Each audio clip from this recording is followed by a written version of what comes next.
Welcome in. We're just trying to get the YouTube set up and going. So if you've joined us on Twitch, welcome, welcome. Hang out just a second while I try and get YouTube working. Oh, there. I think, hello?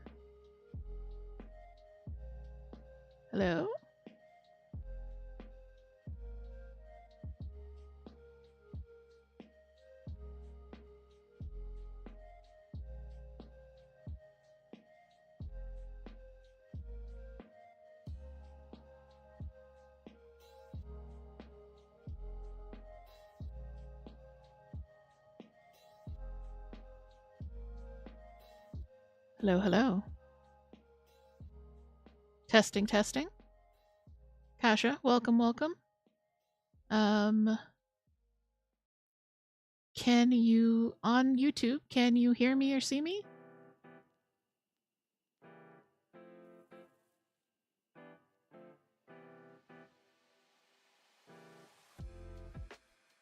Oh, fantastic. Okay, great. Well, hello YouTube. Hello Twitch. We are, in fact, dual streaming. Here we go. So hi Kasha, hi Moon. I have both chats up. You should be seeing both chats on the screen as well. If you will look to the left of Pow there on the critter cam. So yes. I don't know how to get rid of that little... I think it's going backwards, actually, from how I usually do it. I have to figure stuff out. But anyway, hello. Welcome. This is exciting. We've got the 2 different chats going on. So right now I am live on both Twitch and on YouTube. If you are joining us on YouTube, I'm so glad to have you here. We do this... I try to do it every Monday night. But basically, we hang out, we craft, we chat. It is backwards, yes. Okay, so I will try and fix that for the next stream, see if I can get it to flip the other way around. I totally didn't notice you trying to use Discord emotes here, and I definitely don't do that when I'm texting. So grab a project, grab something to hydrate with, and just enjoy the vibes, enjoy the music. How's my volume levels? Music's good. Mic's good. Let me know. And y'all should be seeing Pow right about now. Welcome in, Lemon Moons. Welcome in. Yes, this is our tortoise, Pow. I don't usually leave her food dish in there for Crafty Chat, but she hasn't eaten all day. So I left it in there, and of course she decided to just start eating right now. So we'll be hopping back and forth. In about an hour, we'll do a treat eat with her, and just give her a little bit of extra fruit so you guys can get a better look at her doing some noms. If you ever have any questions about whoever you're seeing on the critter cam, you can use the command !critter. It should work on both YouTube and on Twitch, and then I'll just give you a little blurb about which of our animals is currently being featured. You're tired, Lemon? Oh, I'm sorry. It's the Monday. You're not quite ready to go back to work after the weekend, and we have the time change too, which is just messing everything up. All right, so I don't get alerts here. Thank you for the hydrate, Toot. All right. Daylight savings messed me up today, but not yesterday.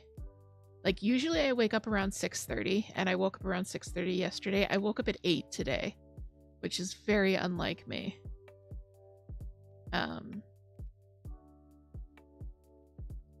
So let's see.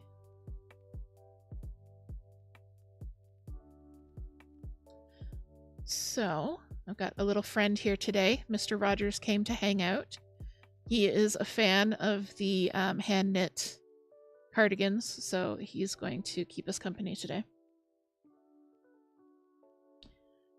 We are spinning the Wheel of Whips today. So that is I've put all the whips that I have in my general vicinity on a random wheel, and I will spin that.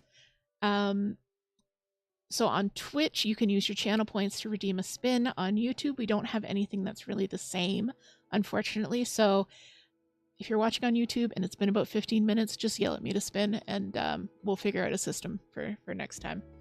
But basically, let's see. Wheel of Whips.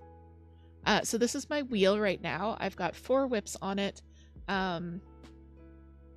You can see that I've got the Usagi pullover, the stripy sleeves pullover, the spring ice mitts that we started last stream, and then my Strya cardigan. So I'm starting off with the Strya.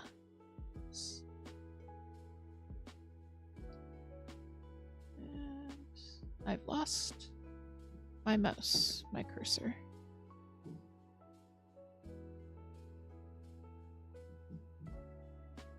Oh heck. What has happened?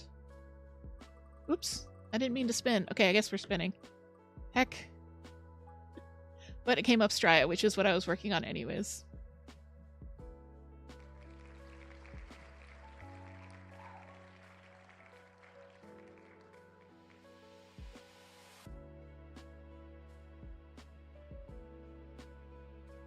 Okay, seriously, what happened to my cursor? Hang on one second, guys. Sorry.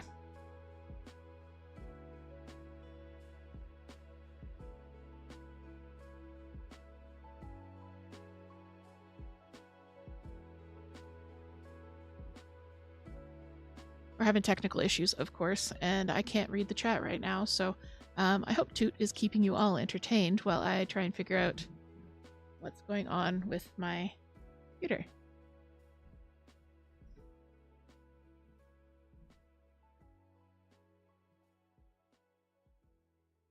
Okay, fixed. Hi, I'm back. Okay.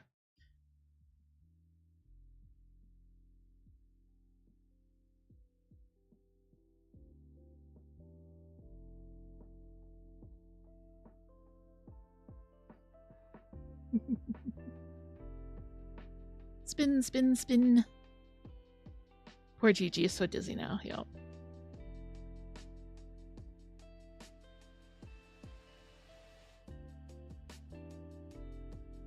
Thank you for doing...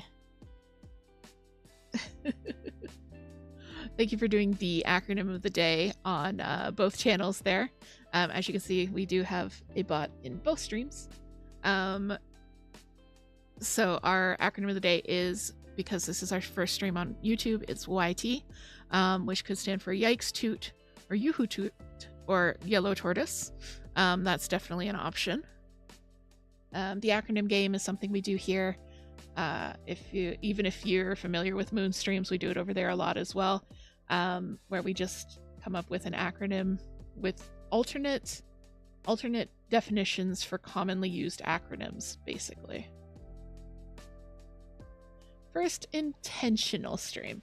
Apparently Friday, when I thought I was just testing things, I actually streamed to YouTube for 2 hours. I had no idea. I really am hoping that there was no one in the chat. Like, I'm hoping that someone saw it, but I'm also hoping that there was no one in the chat wondering why I was ignoring them, because I honestly didn't know that it was happening, and I felt so bad.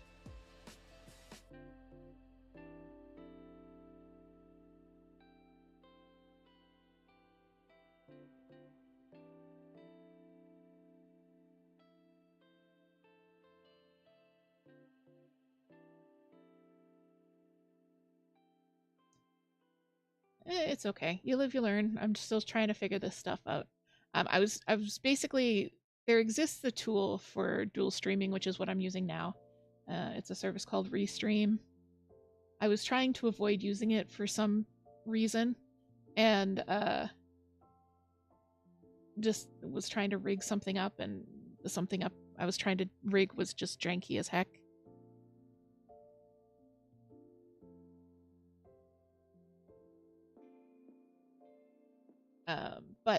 using Restream, so you might occasionally, it might, instead of the text I put in, it might say, you know, powered by Restream or something like that. It's just the service I'm using to stream to both YouTube and Twitch at the same time.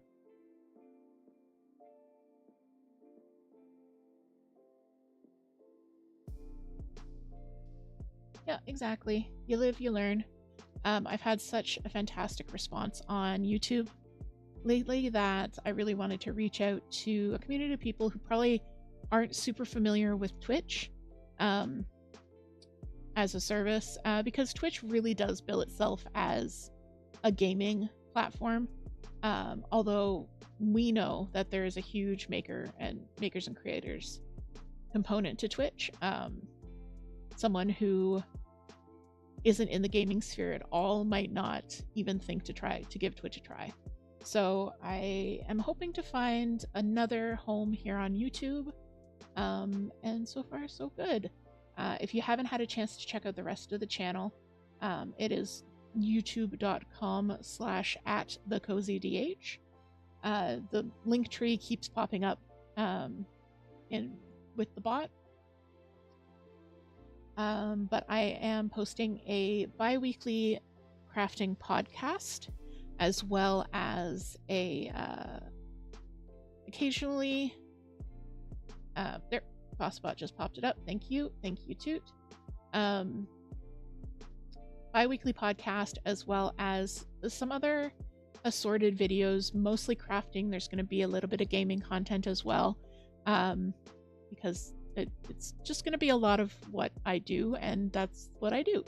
I game and I craft. So the next podcast will be going up on Wednesday. It's about half finished at this point. I filmed it. I'm just working on the editing. I'm trying not to get too up in my head about the editing, because it is kind of a departure for me in terms of style. And I'm trying not to overdo it, but at the same time, I really want it to be good. But at the same time, it doesn't have to be perfect the first time, I keep telling myself.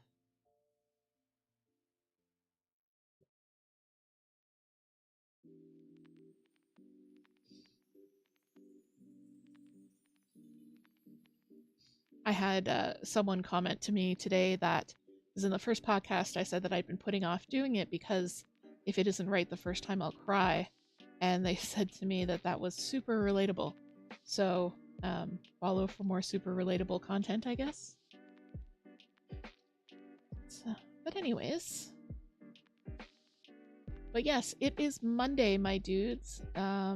We had the time change this past weekend if you're in North America. So I hope you all had a lovely Monday despite the slight body walkiness. Anyone get up to anything interesting this weekend? It was pretty quiet over here, personally. I wasn't feeling great this weekend, but I still managed to get a lot done around the house. And like I said, I did a little bit of filming. Moonfire, thank you. Yes, yeah, you connected with me on Discord. That's awesome. I'm so glad.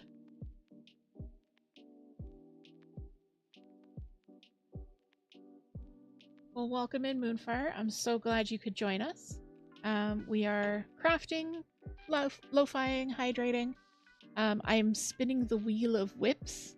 So about every 15 minutes or so, if you're on YouTube, I see, you can yell at me to spin the wheel, and I'll have to switch whips that I'm working on.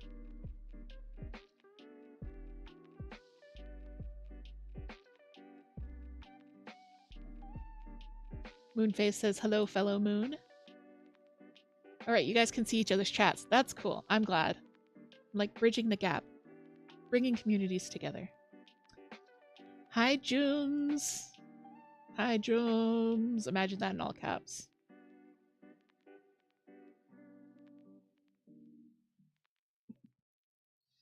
Joomsy, how was your weekend? You probably worked a lot. You're always working.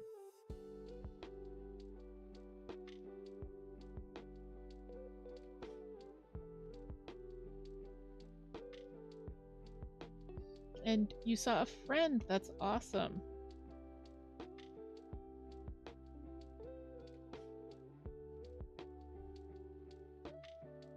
And our friend Moonphased, of course, did her usual Sunday Valorant stream, which is my favorite way to round off my weekend. We chill. We watch Moon play Valorant. I feed my children. It's great. So yeah. Moonphased is a Valorant streamer, primarily, which is a FPS shooty pew pew game. But she managed to make the vibes super cozy, super inclusive, super wholesome. We actually have a wholesome people counter to see how many wholesome people we meet in a game that is, I wouldn't say notoriously toxic, but does have a reputation to be slightly toxic.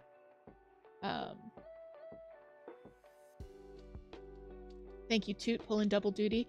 So Toot is my spouse, and they are modding both chats for me, being a total superhero right now. So if you ever have an issue with anything in the community and I'm not available, you can go to Toot. And they will break out the banhammer or let me know what's going on.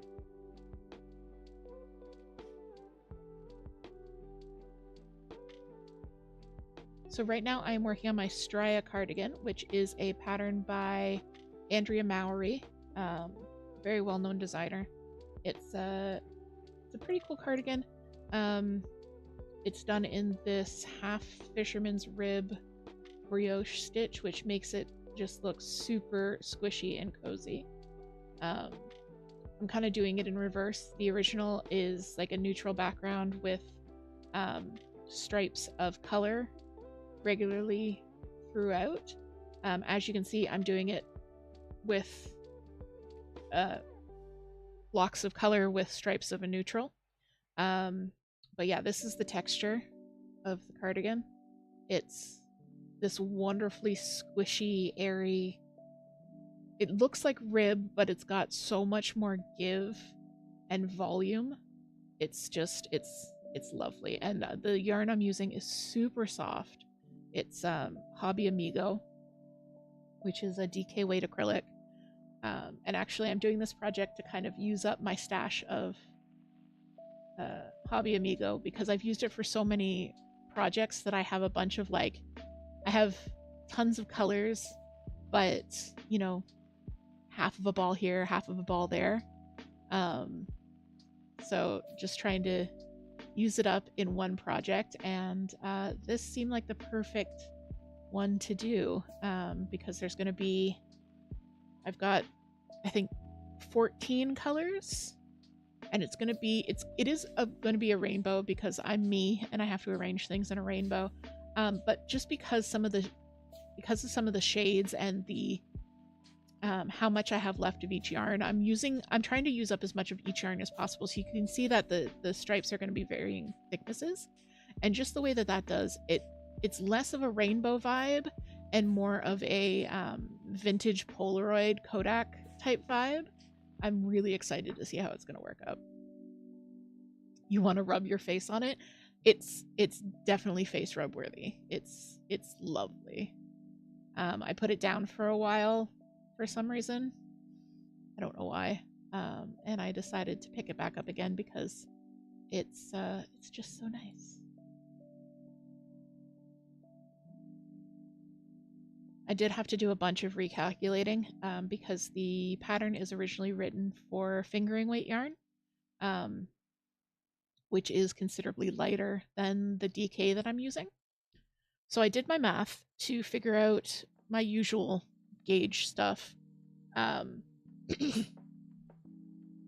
like how many stitches around I would need, but I forgot to do the math to calculate that I was increasing at a rate where the yoke wouldn't be too long, if that makes sense. So I started just following the pattern for the increases. I know it's the math. I started following the pattern for the increases and I'm like, surely it'll work out. And then I was like, no, you know what? Before I get too far, I'm going to sit down. I'm going to do the math. I'm so glad I did. If I had not done that, I would have ended up with an 18-inch yoke. And for reference, most standard yoke depth for an adult sweater is about 10 inches. So the armpits would have been down around, not even my elbows. They would have been like halfway down my forearms. It would have been a swan show at that point. So I am so glad that I stopped and took the time to do the math.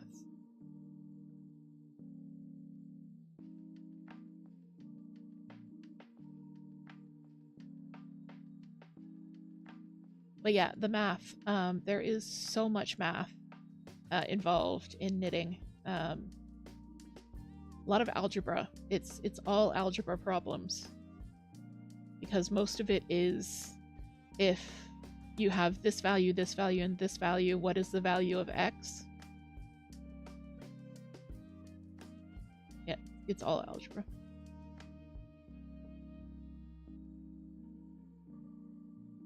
Yeah, thanks, Kasha. It's, I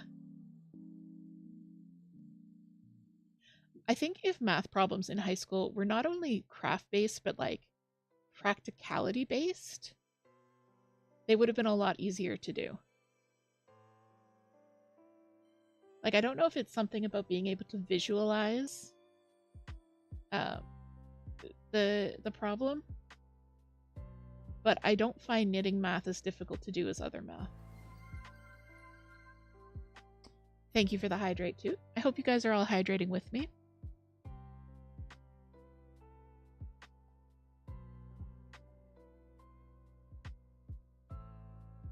We have our first visitor of the evening. Hello, Miss Bella. Are you coming to love against my mic?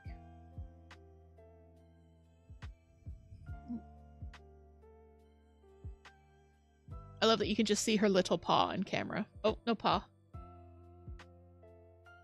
The cats love this sweater. I will work on it. I'll be working on it like this, or I'll just leave it on my desk like this, and they'll do this. They'll sit on it. It's something about the fabric, the squishiness of it. Hi, Miss. I haven't seen you all day, and now you choose to come for loves. Bella says, "Dear internet, I have never had food. My father doesn't feed me." Ma'am, what do you call that, Tom? Oh, I offended a senior citizen. A cat summons. Thank you, Moon.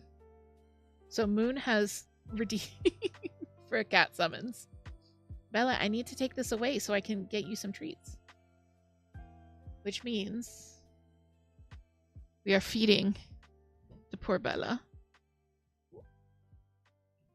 Hopefully without knocking everything off my desk at the same time.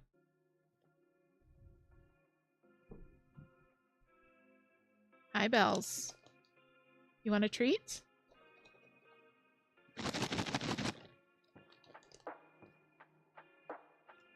Let's see if we can get any of the other kitters.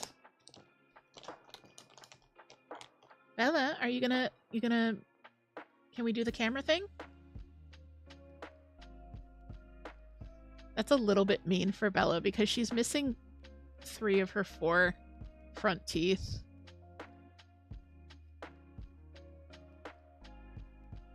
Bella, you want to show the people your teeth? Or lack thereof? No, okay. Do I have any other kitters coming? Here you go. Thanks, you have to come over here. Thanks. Gigi is fast asleep in the other room. Yes, she's missing 2 of her 4 canines. There you go. And here comes Binks. Exposing her little gummy smile. That was for Binks. Heck, here. Binks. This is Binks, our youngest cat. Although we were kind of joking about Binks moving up in the hierarchy of the colony. Because cat colonies do have a hierarchy. Bella is at the top. And in general, up until this point, the cats have been in like a hierarchy by age. So Bella's the oldest, and then Pico's next, and then Early's next, and then Gigi, and then Binks is at the bottom as the youngest. I'm pretty sure that Binks has replaced Gigi. Like, I think she's moved above him in the hierarchy. I haven't seen him grooming her in weeks, and she keeps stealing his spots, like his comfy spots to sleep. She keeps stealing them. So I think Gigi may be the bottom of the hierarchy at this point. He's our only male cat. Your poor boy. All right, nobody else coming? I can see Gigi from where I'm sitting, and he's completely fast asleep. I don't know where Pico is.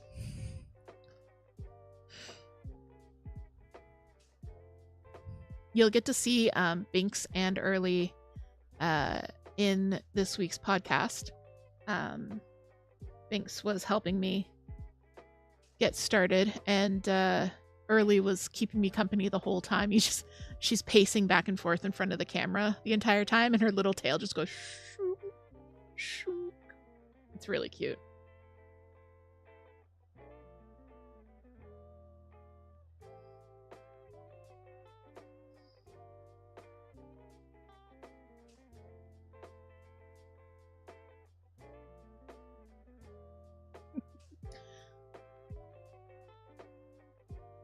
So as you can see, I have my array of hydration here.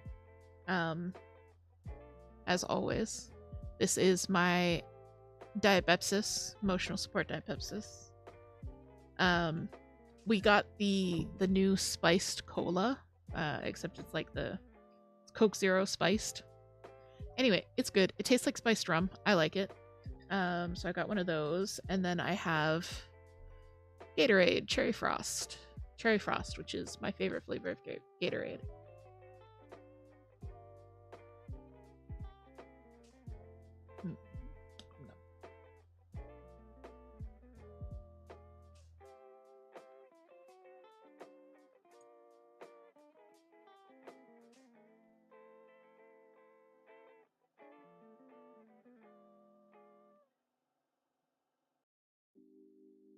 Toot has a dirty spiced Coke Zero, and other Toot has strawberry tea.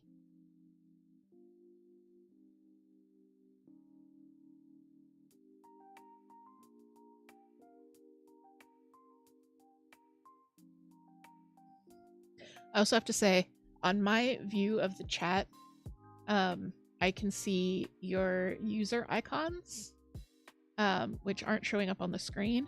But Toots are a close-up of Gigi lepping and an unhinged picture of the Pennywise plushie that she made. And both, like, valid.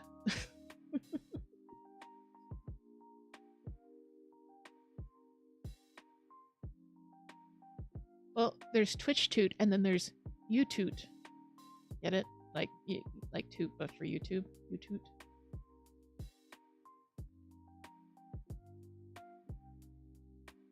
I'm funny.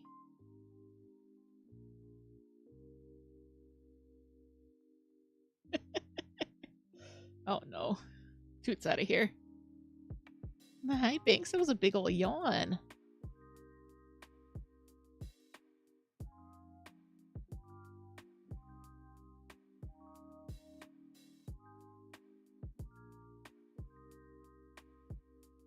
So I'm now doing the return pass on the half fisherman's rib.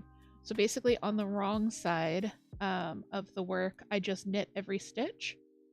And then on the right side, in order to create this brioche ribbed fabric, it's not a knit one, purl one, like a regular ribbing. It's so the pearls are as normal. However, it's a knit one below. So let's see if I can show you this. But I'm actually, so this is the stitch here. This is the stitch I would be knitting into. I'm knitting, so sorry, this is the stitch I would be knitting into normally. I'm actually going into the stitch below that and knitting that. It's known as a knit one below. And that's what creates the brioche stitch. So you can see that each knit stitch now has this little, like, some people call it a hood, but it's like it has this little like extra scarf of fabric behind it, and that's what creates the squashiness. But at the same time, it means that every one of these V's is 2 rows of knitting, so it takes twice as long to get the same length of fabric as knitting regularly. You have strawberry boba. Strawberry boba is so good.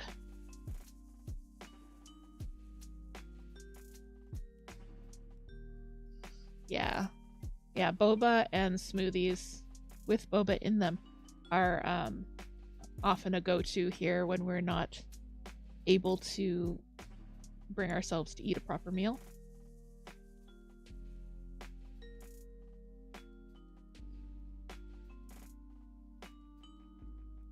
But yeah, we do have milk tea, and we have popping boba in the fridge. And you've got those tapioca pearl boba kits as well.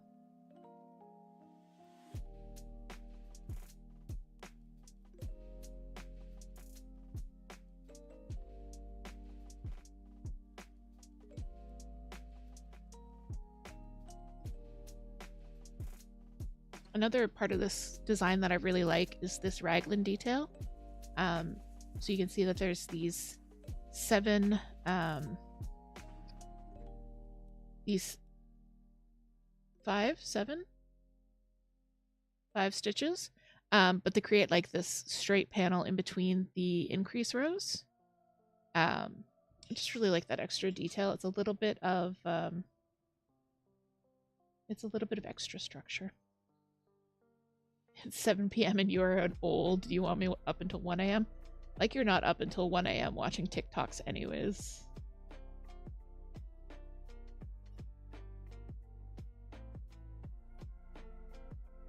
But no, I will make you a milk tea with popping boba with breakfast tomorrow.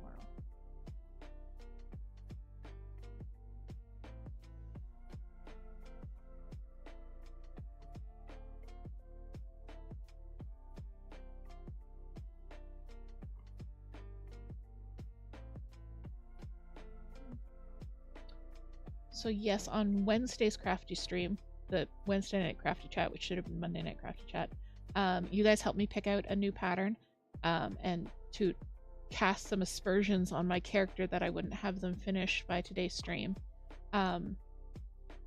which turned out to be completely factual. It's not finished for the stream. I'm almost finished one mitt, but no, I have not finished the mittens for today's stream. But I'll show you guys them, because I have actually done quite a bit.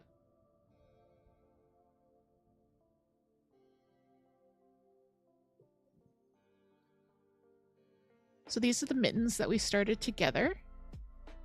I think on stream I really only got about here on the cuff. So yeah. So I've finished the palm. These are the thumb stitches here. So I will pick these up. You can kind of see the thumb gusset there. So I'll pick these stitches up and knit the thumb upwards. This is the trigger finger. So again, I'll knit this as a separate finger, and then this is the top of the mitt. So you can see I've, instead of the gray, I've joined in that purple that Titty picked out. And yeah, I really like it so far. I really love this design. The big safety pins look cool. Yeah, these are they are stitch holders, like that's what they're designed for, because you can see that they don't, like, unlike safety pins, they don't have a coil at the end, and that's so that I can move the stitches freely around them without them getting stuck. So they you can get them at a craft store. They're usually sold in 3 packs of varying sizes. Like I think I got these 2 in the same pack, and they're 2 different sizes. And this is what they're used for, holding stitches that you're going to work later. But yeah. So yes, new knitting gadget lore unlocked. You can also use just a piece of spare yarn, a paper clip, a twist tie, just anything that's going to keep these, because these stitches are live stitches. So I need to put them back on the needles and knit into them, or else they would just unravel down, and I don't want to have them just hanging out loose because they would unravel down before I got back to them. Yes, live stitches. Live stitches means that they are actively being worked or that they aren't secured in any way. So if I pop this off the stitch holder, it would just start unraveling. There's nothing keeping it from unraveling other than the stitch holder. So yeah, but I love this pattern. And it looks like such a complicated Escher-like pattern, but when you're going through it row by row, it's really easy to follow. Like, it's really easy to follow, which is one of the things that I love about this style of mittens, is the designs can look super complicated, but they're often very easy. They're quite plain because a lot of these were developed without the use of pen and paper, so people were just kind of winging it and going off what they had seen on other designs. And then this pattern on the back, which is just alternating 1 by 1 stitches of each color. It's called the stitch pattern is known as salt and pepper because it kind of has a salt and pepper look. So yeah, so these are getting worked on. With these, what I'll do is I'll sit down and I'll work on them for like 3 hours solid, and then I'll take a break, because they are quite stiff. In order to make them winter proof, the fabric is quite stiff, which means that my hands get sore faster when I'm actually knitting them. And thank you, Toot, for redeeming Spin the Wheel. So let's pull the wheel up, see what we're working on now. Bum, ba-dum, bum, bum.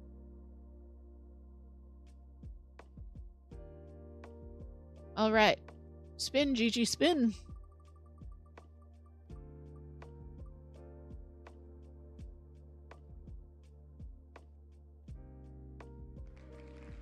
Ooh, that was a close one. All right, we're going to work on Usagi for a while.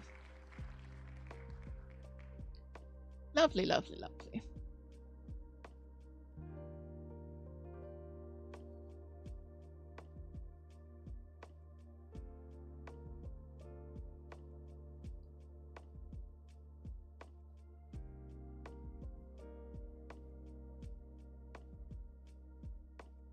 Why do I have a random skein of DMC just hanging out in my drawer?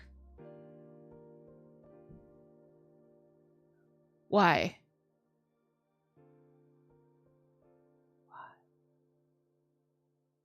Binks's tail could be used as a stitch holder, but it would be really wiggly, and I don't think I'd get any of the stitches back. I have to deal with this later.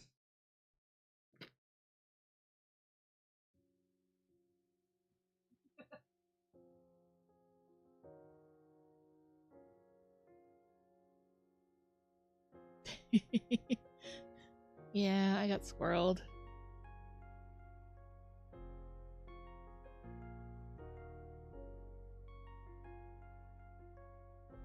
Alright, on to Usagi, which doesn't look like much right now, because I'm still working on the body. But this is going to be an absolutely lovely, lovely pullover. It's got lace details and colorwork details, and Binks is here. And and this like sheer mohair panel. It's absolutely gorgeous, but of course all the fun stuff happens after I do like 16 inches of plain stockinette. So 16 inches of plain stockinette, here we go.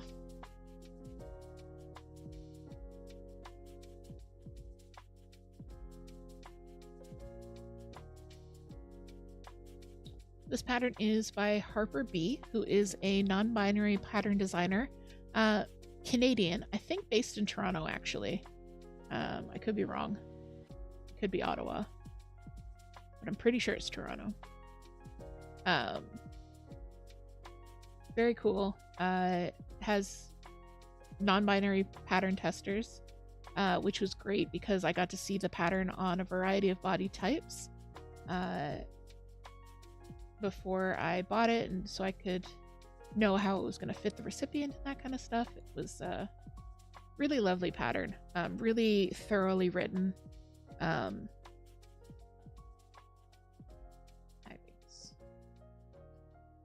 And the one thing I love about this pattern is that it is based on Sailor Moon's bed sheets. The lace detail and the color. So the yarn that the original one was made in was dyed specifically for the project, and the color and the lace detail are inspired by Sailor Moon's bed sheets. It's such a cool inspiration, I think.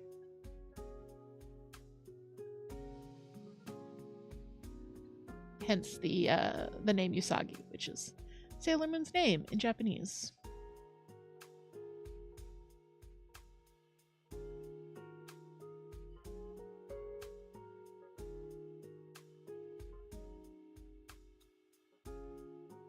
So the yarn I'm using for this is Drops Baby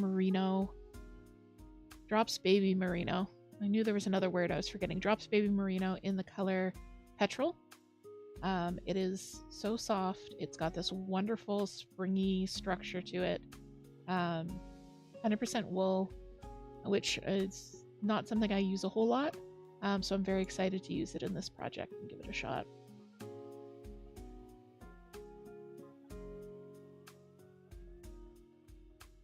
Also using my fanciest needles for this, my Knit Pro Carbons. It's the only set of the carbons I own. They're nice. I don't think that I would get a whole set of them because they are the most expensive set. I almost prefer the Zings, which are the aluminum needles, whereas these they're nickel at the top in the join, and then the middle is carbon fiber, so they're a lot lighter.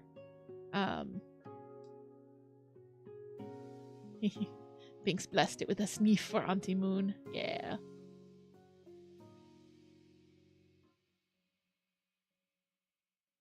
And yes, I love my Zings, which often does make me think of Zingbot from Big Brother.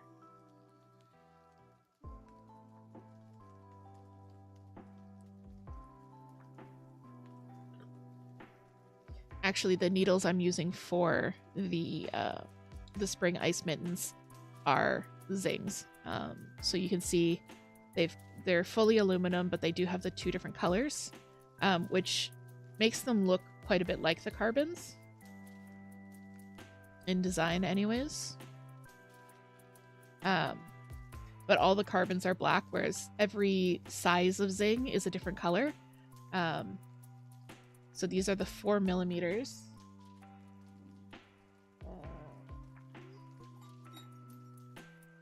And these are the 4.5mm, so you can see that they are, when the entire set's together, it kind of forms a rainbow, but each size is a different color. Well, it's not going to focus. Anyways, but you can see the colors.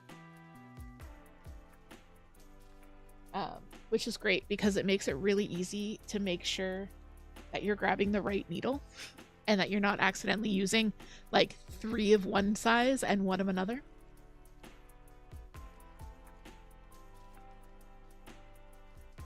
Yes, I am slowly working on building up my my catalog of zings because I really enjoy using them, and they're a rainbow, so like what's not to love.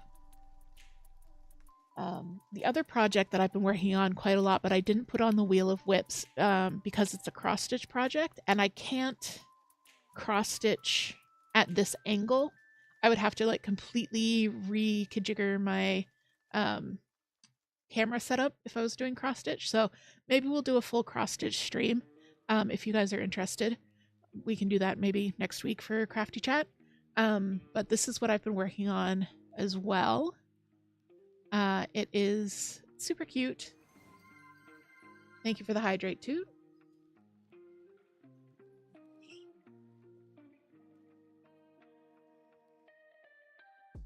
It's going to be Sora and Kyrie sharing the star fruits that I can never remember the name of.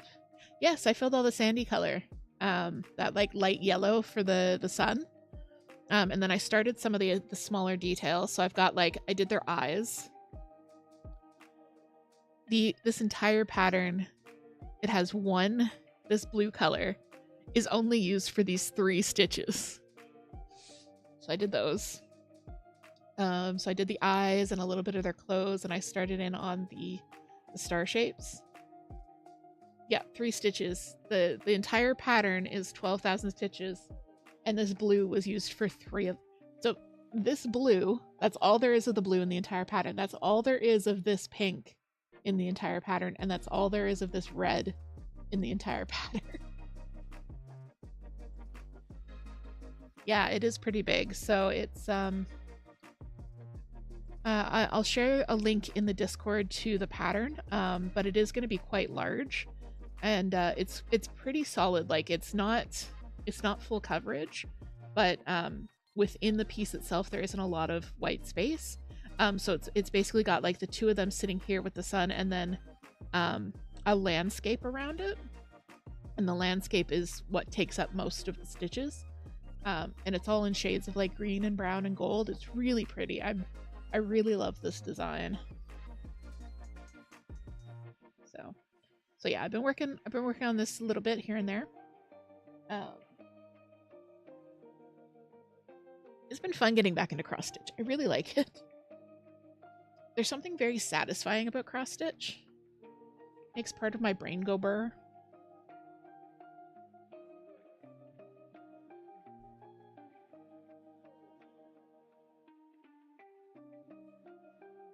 I only have about half the colors that I need for that project though. So I'm working on what I have, and then we will have to do a stitch width order for the rest. Yes, burr goes the brain for the cross stitch burr. It's just so satisfying about like making all the pretty little X's, and then all the pretty little X's make a very pleasing little pattern. It's just very nice.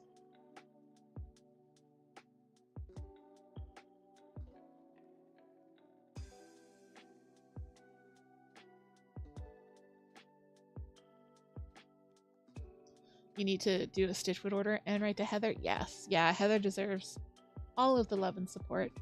If you're in Canada and you're a cross stitcher, and I'm going to mention this in the podcast as well, check out stitchwit.ca, the best source for cross stitch supplies in Canada, hands down. Like Heather, who runs it, she has everything. If she doesn't have it, she can get it for you. Customer service is fantastic. The prices are super competitive. Thank you, Toot, for putting up that link there. So yeah, stitchwit.ca. Go check it out. If you need anything cross stitch related, we love Heather. We really do. Not sponsored, by the way. Hashtag not spawn. Hashtag could be spawn. Hashtag Heather. Call me.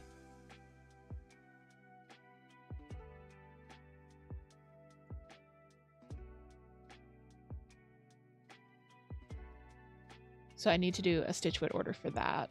So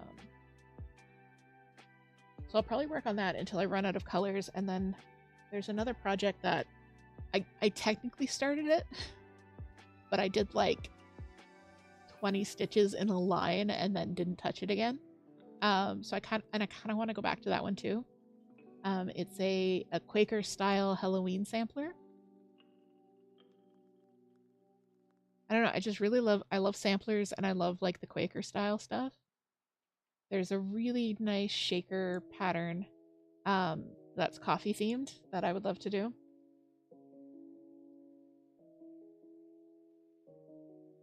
I was talking to someone in one of my Discord communities about cross stitching and how I was just getting back into it with this Sora and Kyrie piece. And I shared the details, and she was like, "Oh, that's great. It's a small piece just to get you back into it." And I'm like, this is the largest piece I will have ever finished. It's 12,000 stitches. The other largest piece that I've ever done is my snake and lavender wreath, which was like 8,000 stitches. So I definitely tend to do smalls, but there are some larger projects that are just calling my name. And I think because I like to do smalls, the lavender snake doesn't have as many stitches because there's so much white space, like both within the coiled body of the snake itself. Yeah. But yeah, it was about 8,000 stitches altogether. And then it had so much back stitching to kind of fill that space even more.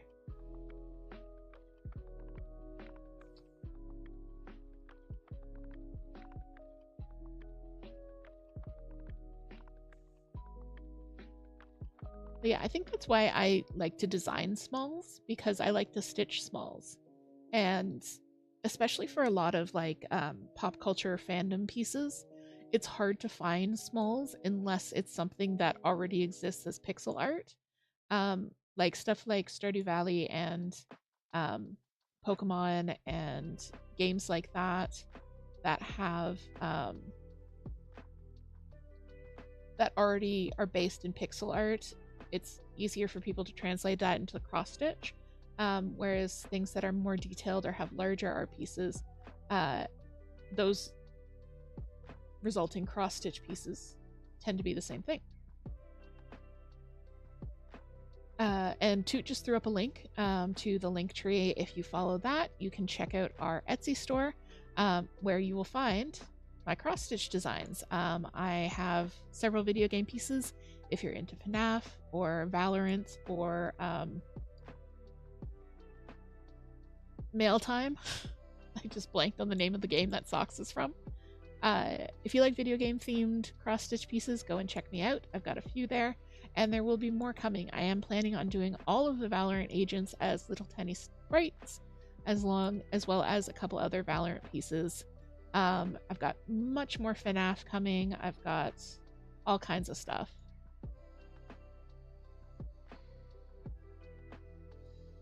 If a pattern has backstitch, they just don't do it. I don't mind backstitch, it's quarter stitches. If a pattern has quarter stitches, I'm out. Like half stitches or quarter stitches, I'm done. No, thank you. No, sir. I do not care for that.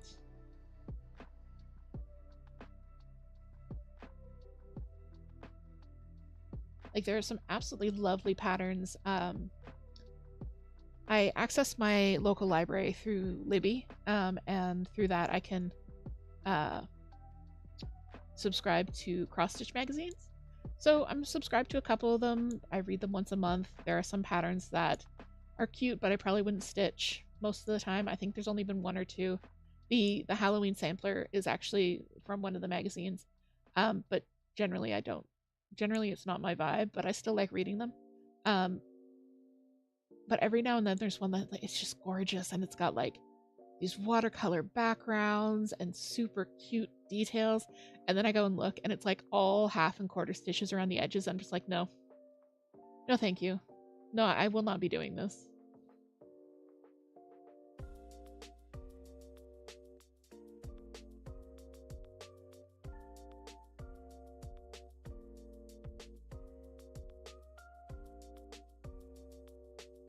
cross stitcher magazine tends to be pretty much my vibe though. Like they do get a little normie, like all the patterns for Mother's Day and Father's Day and stuff like that, which I just don't vibe with. But almost every issue I can find something that I really enjoy. They did one, they've got a series of like seasonal animals, and individually I don't think any of the patterns were cute enough that I would just stitch that one, but as a set I really like them as a set. So I'm like super tempted now, but they're all fairly large pieces and quite complicated, lots of back stitch, no quarter stitches, all full stitches. I checked, so it might happen, it might not. The nice thing about Libby is that you can print the pages to PDF, so I can save just the patterns I want without having to go and find the entire magazine again.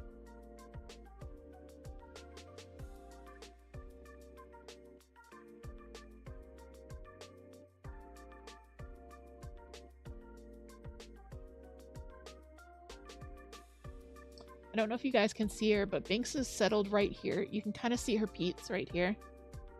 That's her little fluffy butt. Is that your little fluffy butt, Binks?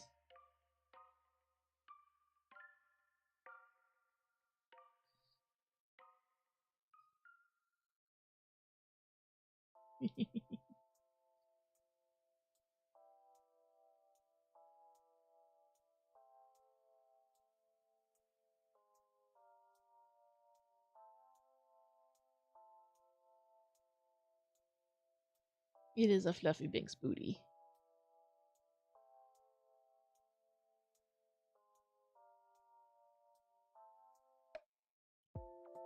Oh heck.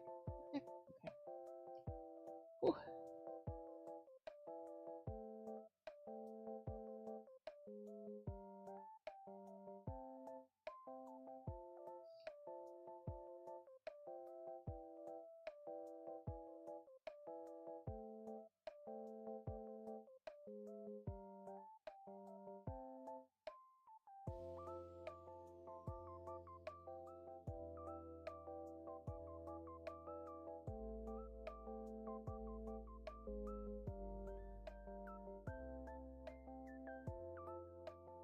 Alright friends, we've been doing this for about an hour,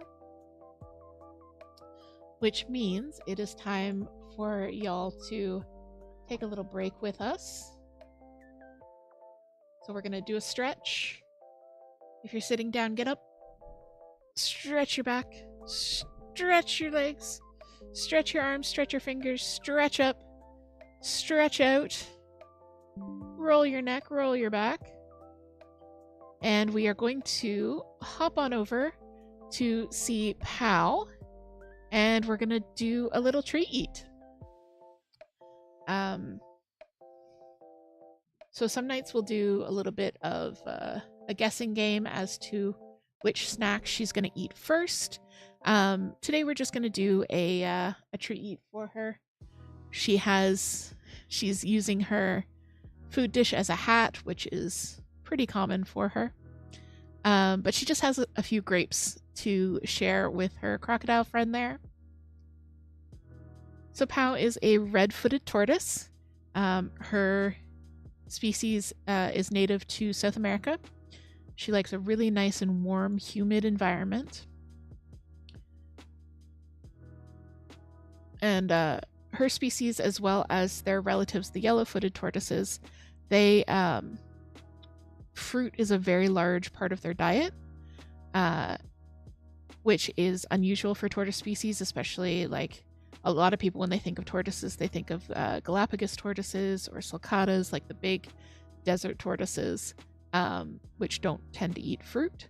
But she eats a lot of it, so we try and make sure she gets quite a bit in her regular diet, and then a little bit as an extra treat or so. I don't know if she's going to wake up.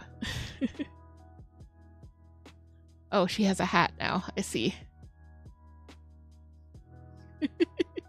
I don't think she's very happy about her hat. Thank you, Toot, for giving her a snack. You guys should grab a snack as well if you haven't had a chance to do that. We'll see if we can get Pow up to eat some of her grapes there.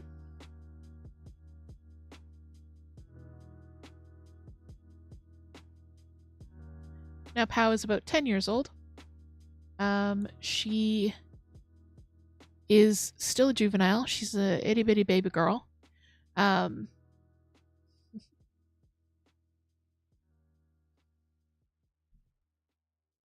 And while she sleeps, I'm gonna have another visitor.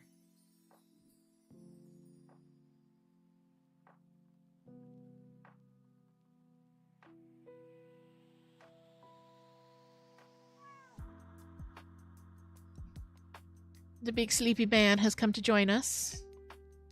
Hello, big sleepy man. Would you like a treat? Would you like a treat as well? Okay. You get a treat for being a big sleepy man. And becoming the bottom rung of the ladder in the house. Gigi. Gigi. No treats. You must dance for father.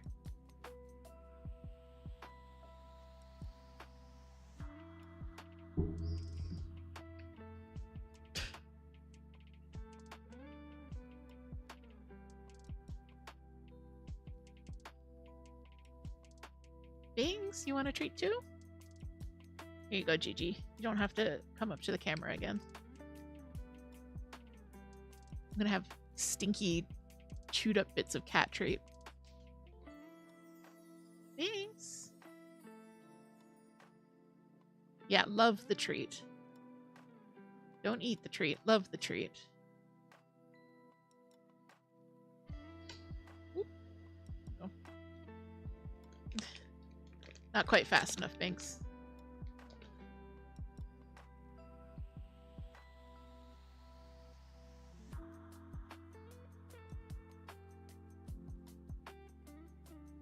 Alright, one more, Gigi. If you can come up to the camera, you get one more.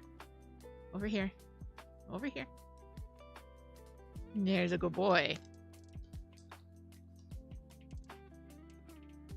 He's a good little ham.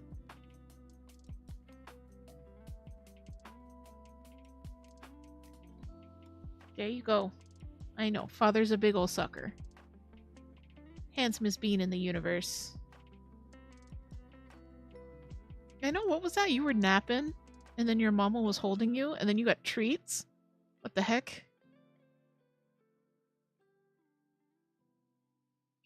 What the actual heck indeed. Oh, Pow's awake as well.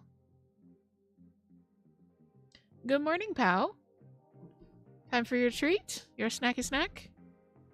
Alright, bye, Gigi.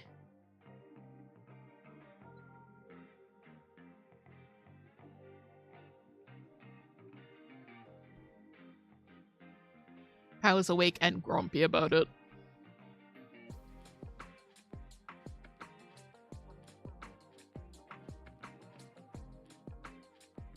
Oh, there she goes. She's getting her grapes now. I always cut her grapes in half because if they roll around too much, it's difficult for her to eat them. So I cut them in half so they don't roll. I'm what you call a big sucker.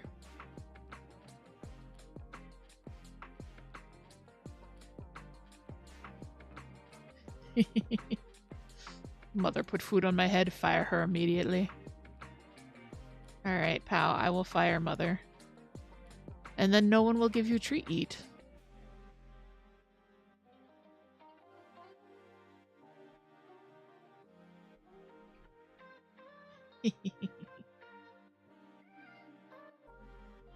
No mother, no treat eat. That is the way it works.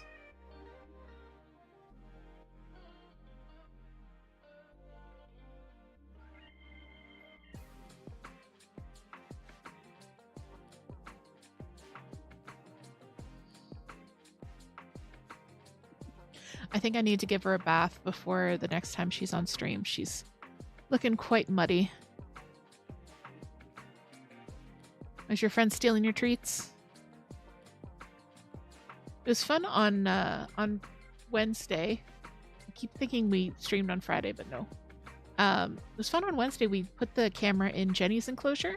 Jenny is our corn snake. And that was really cool because Toot and I don't always get the opportunity to watch them that closely. So that was really interesting for us as well on this end. And I think it went quite well. So we'll probably do a few more snake cams in the future. She's celebrating Godzilla's Oscar win. Yeah. She's destroying everything.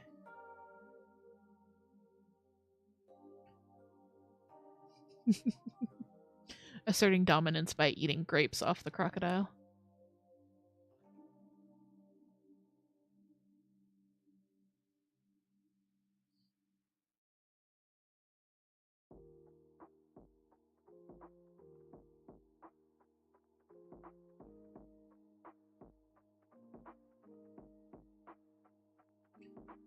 Well, I'm glad you guys could join us tonight. I am sorry for the bumpiness with getting the YouTube up and running, but I think I know what's going on now, and hopefully in future we won't be quite as bumpy. I am planning on playing Yono and the Celestial Elephants on Friday. Again, we're pretty close to the end of the game, so I think we might finish it on Friday. I'm very excited, but also a little sad because Yono is a great game. It's been very smooth sailing from your point of view. Great. I'm so glad.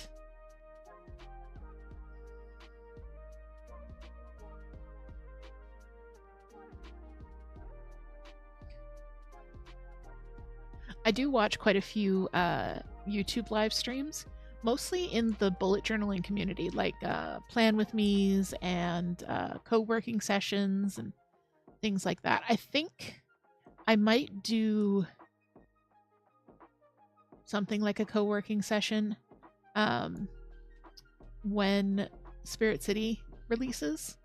I've mentioned Spirit City before. It's a game on Steam, but it is sorry, pal. It is more like a productivity tool that's super cute at the same time. So we might do like kind of a Spirit City lo-fi co-working body doubling stream where we just all hang out and work on our different projects together when that releases, which is April 8th. I'm very excited. Oh, Kasha says that would be fun. Great. I'm so glad. The Spirit City is really a cute game. The premise is it's mostly a lo-fi background environment for you to do work. It's got Pomodoro timers and to-do lists and things like that. And then as you navigate the environment and try different types of music and different settings in the game, you'll invite little spirits to come and join you. Like, for example, if you're working in the morning listening to the bird song, a little bird might appear outside the window, that kind of thing.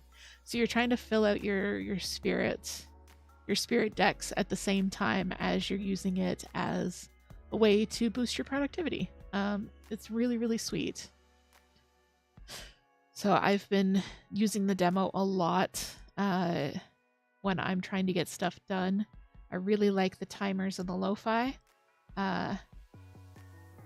One cool thing is they have 2 different lo-fi playlists. Oh, thank you. To just threw up a link to Spirit City. They have at the moment 2 different lo-fi playlists. There will be more in the full version, but if you have your own playlist that you really like on YouTube, you can put that up as well and just play that through the game. Sorry, Pow trying to get that grape is killing me.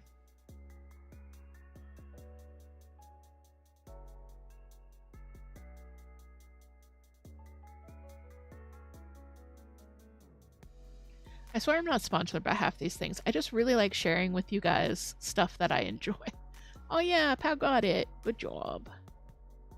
Like Stitchwit, I just think is a fantastic service, and I think Heather deserves all the love. Spirit City is an amazing productivity tool that also deserves all the love. Notion, I don't think I could survive without it at this point. And yeah, I just like telling you guys the things that I like.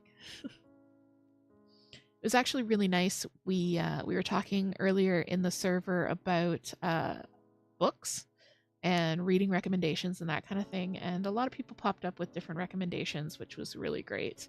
I was actually having a moment this morning where I wandered back onto BookTube because I'm one of those people. I used to read a lot, and I still really enjoy reading, but I don't do it a lot anymore, and I want to. So I wandered back onto BookTube this morning because Fictional Fates uploaded a new video, and I really like his vibe, so I went to watch that, and then I was like, well, maybe I'll look for some book recommendations. And then as soon as I look for book recommendations, I get just total demand avoidance. As soon as someone tells me to read something, I'm like, no, I won't be doing that. Oh, this thing is hugely popular and tons of people like it. No, I won't be doing that. No. Which is ridiculous because I was looking for recommendations for good books to read, and then as soon as I got one, I was like, no, if it's been recommended to me, I can't enjoy it. No, that will not be happening. Thank you for the hydrate, dude.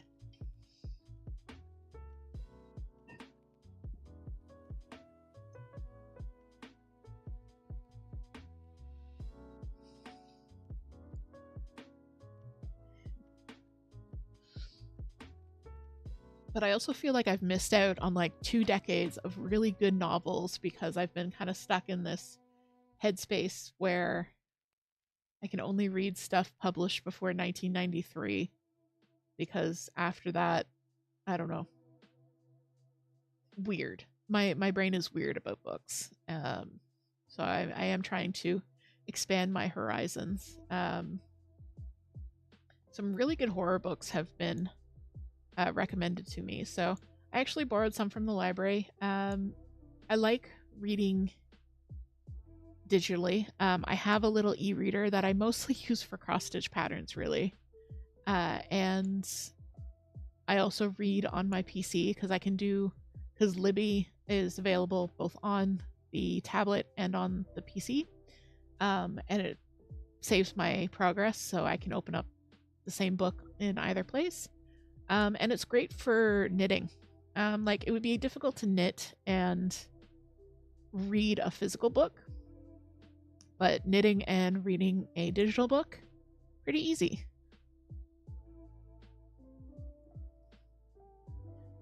So I think I just need to let myself take the time to do that more frequently.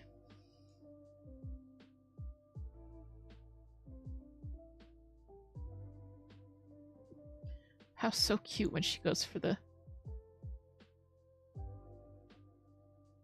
grapes, which must be covered in a good coating of dirt. Also, you're getting a really great view. If you look in the back of her enclosure, just kind of on the right side, it almost looks like there's a beam of light on it, but that's her tomato plant. It's growing quite well. It's actually quite large. We didn't plant that tomato plant. Pow planted it. She didn't murder it. No, it's in kind of an awkward spot for her to do murder. So it was actually allowed to flourish. But tomato is one of Pow's favorite foods. So we feed Pow tomato, and then the seeds pass through her system, and then they are fertilized as they pass out of her system. And she ends up with a bunch of little tiny tomato seedlings in her enclosure. But usually they don't get past the seedling phase because she either stomps them or eats them. But this one is actually growing quite well. So we'll see if she actually lets it grow to the point where we get some cherry tomatoes on there. Because, I mean, it's a warm, humid environment with a UV light. It's an indoor garden.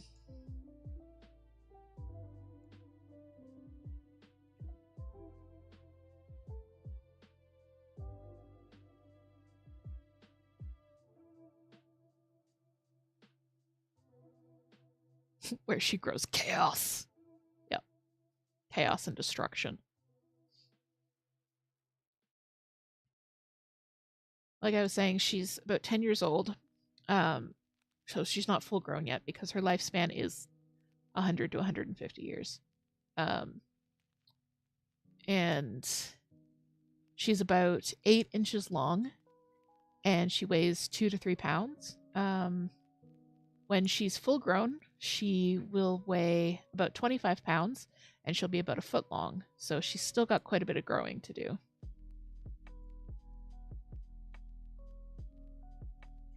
All right, Pow, I know you want us to stop perceiving you. Okay, we'll come back over here. I finished another row, which is great. So I've gotten a couple of rows of this done. This is one of my 5 Nights at Freddy's stitch markers. It's an exotic beverage.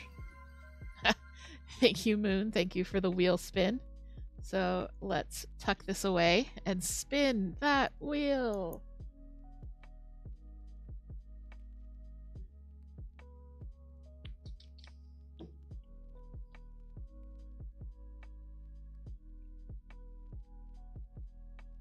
Come on. Thank you.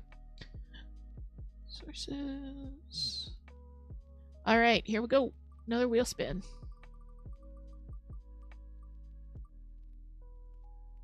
And we're onto the stripy sleeves. Awesome. This is a pattern that is very near and dear to my heart. I'm so excited about this one. It was the first thing that I cast on as part of my Me Made wardrobe project. And it's almost done. It's really close to being finished.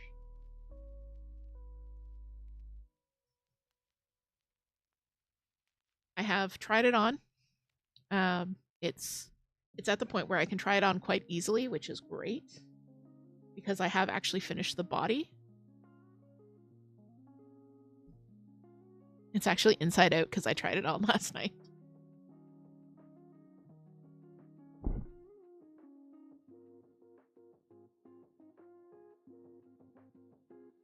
Sorry for that bump, guys.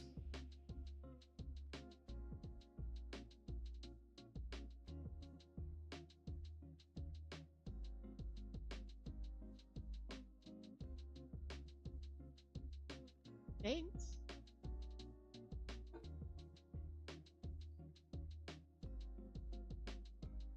Alright, so you can see the body in all its stripy, chaosy glory is finished. The ribbing is done. It is all cast off, so the body is totally done. I do have to trim some ends. These are all woven in. I just need to trim off the hangy bits. So I am just working on the sleeves now, which I'm gonna do another 4 stripes and then try it on again and see how long it is. Because this is a drop shoulder, yeah, pal, that's fine. Just climb over the crocodile. It's all good. Because it's a drop shoulder, the sleeves are actually a little bit shorter than they normally are for something that's a little bit more fitted.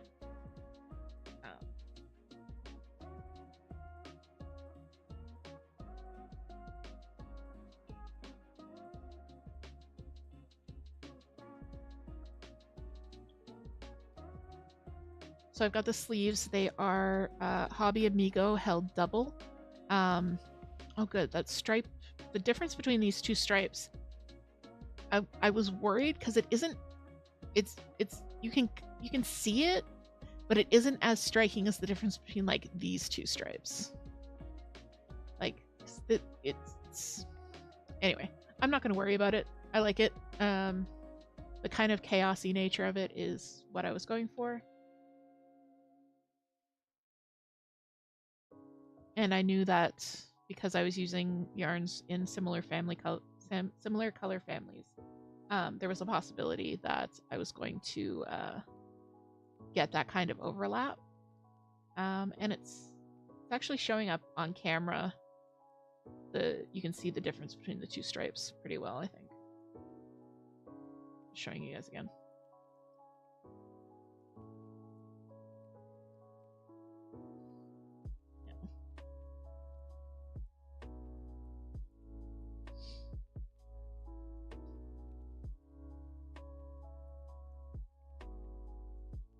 So yeah, talking about books. So today I borrowed Harlow the Ninth, which is the sequel to Gideon the Ninth, which I read a while ago and really enjoyed, and then I just never picked up the sequel.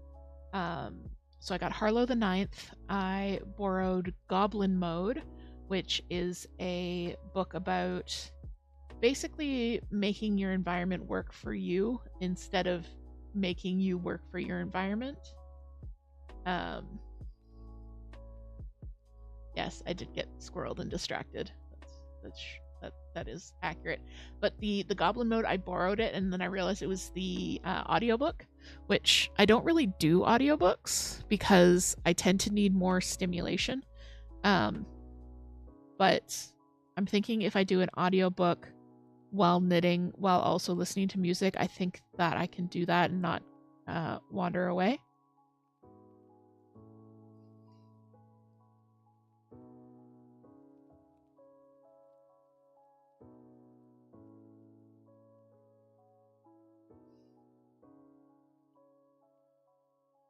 So I've got Goblin Mode, I've got Harlow the Ninth. What else did I borrow today? I put a couple of things on hold. Oh, The Yellow King, or The King in Yellow. I think that's the name of it. It's a collection of short horror stories that are kind of all bound together by an overarching narrative. So I got that, and then I put holds on a couple other sequels that I hadn't realized had come out.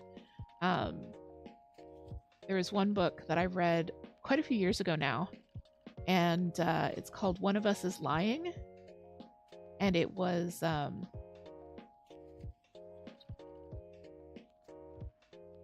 really good. It was very Gossip Girl. What's the name of the the squirrel counter has gotten reset for YouTube, I see. What's the name of the other? Pretty Little Liars. That's the name of it. So this book was very Pretty Little Liars, Gossip Girl-esque. It was called One of Us is Lying. I read it in literally a day, like start to finish in a day. And it was so good. And then I discovered when I was watching Fictional Fates video today that it's part of a series. So that was exciting. I went and I put holds on the next 2 books in the series. The author is Karen McManus, I believe. Anyways, if you guys do have recommendations of books that you super enjoy, Titty was looking for recommendations in the Discord server. The Discord server is where the community hangs out most of the time. Thank you, Moon, for that.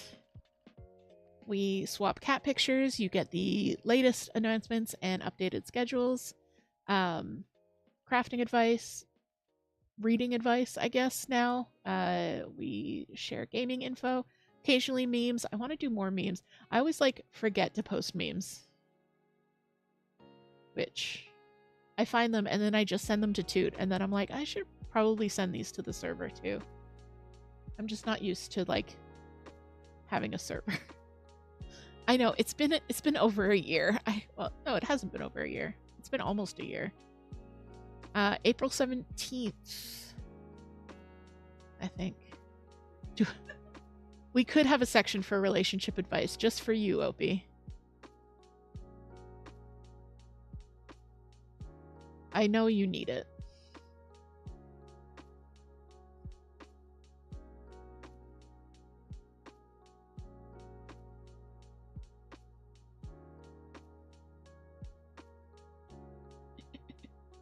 Also, welcome in, Opie. I'm so glad you could join us.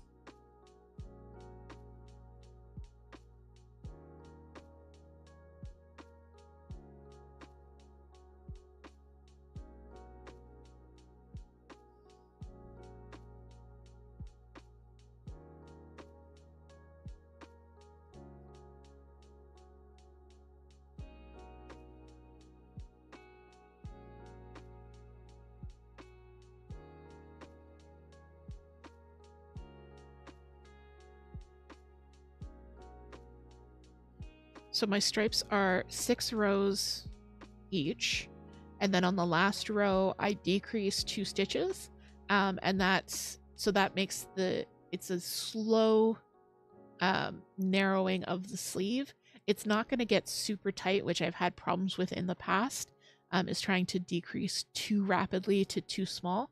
I do want it to be a little bit narrow. I don't want it to be like that balloon sleeve type look, but I want it to be loose enough that while I want it to fall to about here on my hand, but loose enough that I can push it up to my elbow, because as you can see, that's how I wear my long sleeves. And the point of this is that it's just a shirt that I throw on. I don't have to think about it. I don't have to make a special outfit around it. I just grab it and go. 1, 2, 3, 4, 5. Uh-oh. Uh-oh.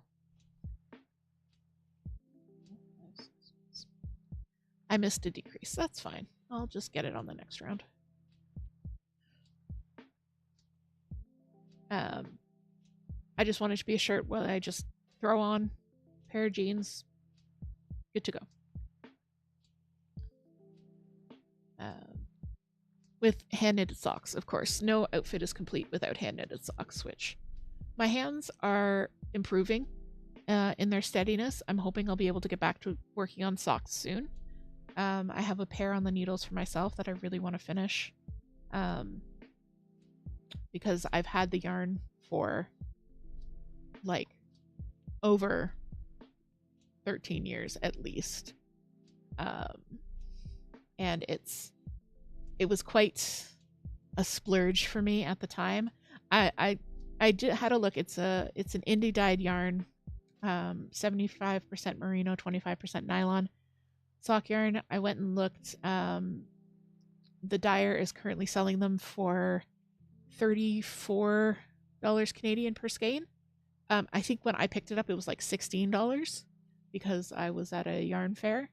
So it's not something that I would be able to get frequently or at all. I don't know if I can bring myself to pay that for 1 skein of sock yarn.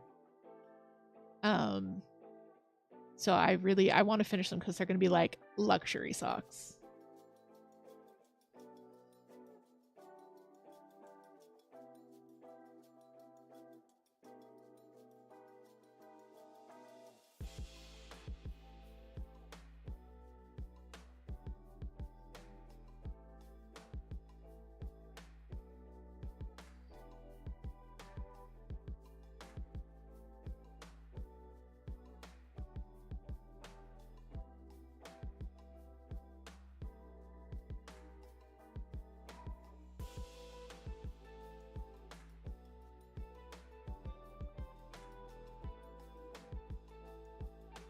So what are you guys working on tonight as you're watching?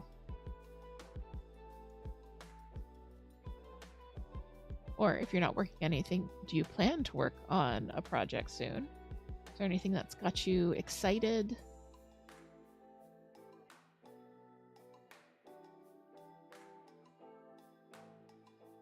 You worked on doing some adulting?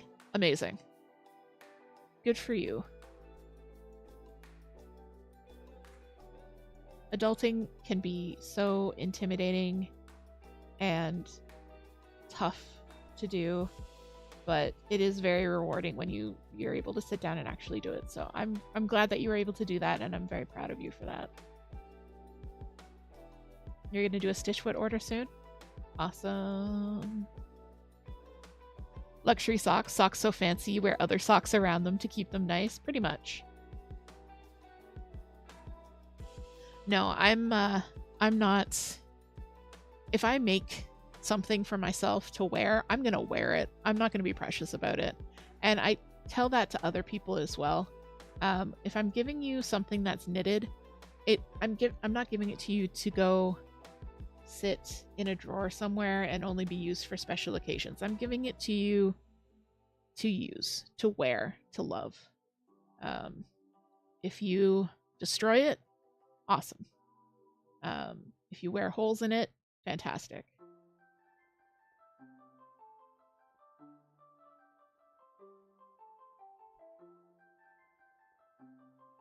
If you lose it on the bus, you might not get another one, but your coworker's partner has a bunch of hand knit things she made. Aw.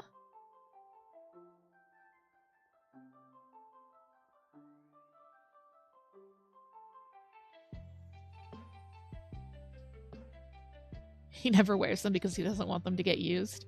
Well, that's kind of the lovely thing about hand knits is you can repair them, and sometimes you can repair them in a way that gives them more character. You can repair them in a way that makes them more special, more unique. Like, let me show you guys something.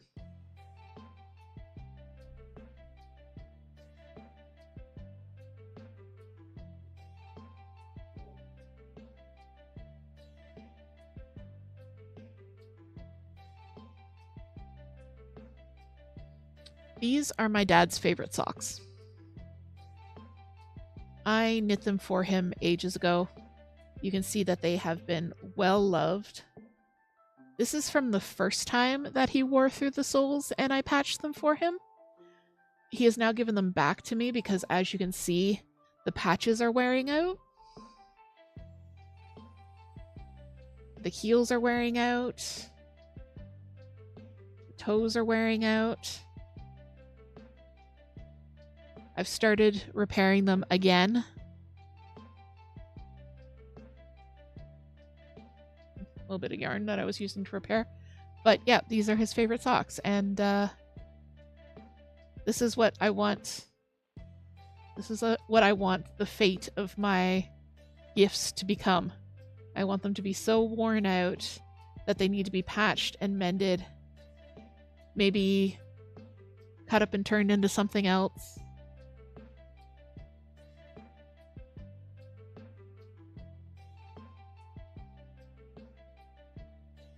I had to pull out my bin of yarn for the Straya. You love that I mend in new colors? Well, yeah, like if you just mend in the same color, it's not my personality at all. Like lots of people do, and some people even save the scraps from their socks, like with labels and everything like that, so that they'll have extra yarn in order to darn them in the future. But you know my aesthetic. That's not me. I love visible mending. I know how to do it seamlessly.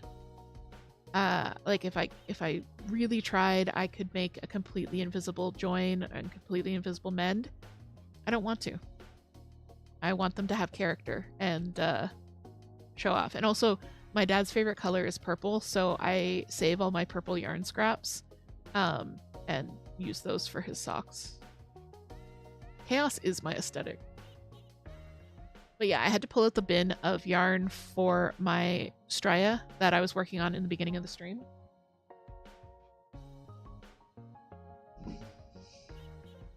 Like, there's so many colors in here. And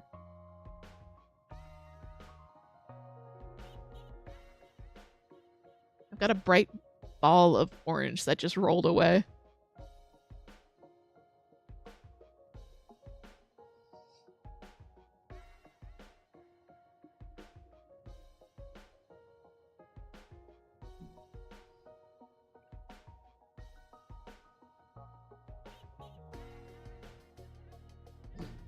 I'm so excited to get to the rest of this cardigan because like I've got so many cool colors coming up. And this basket is stuffed.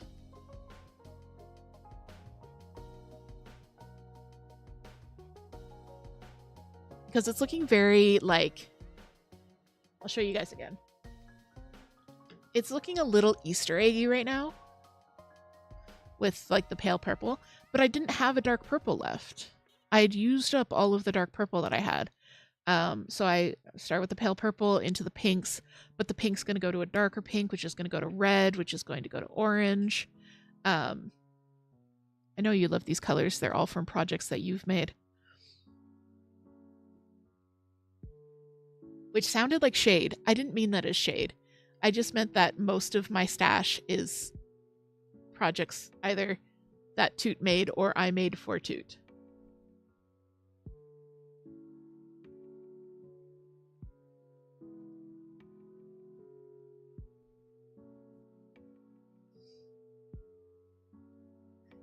So shady. Poor Twitch Toot. I know. Twitch Toot didn't deserve that. At least I wasn't talking about you, Toot.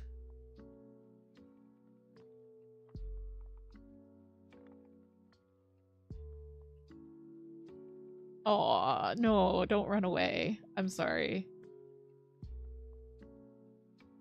See, my aesthetic is color.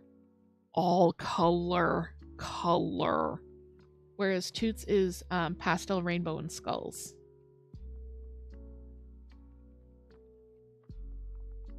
So I have pastel, rainbow, and garish bright colors, and like nothing in between. And that's why I only have that much purple left, because she really likes that purple. Those purples. That kind of. Anyways.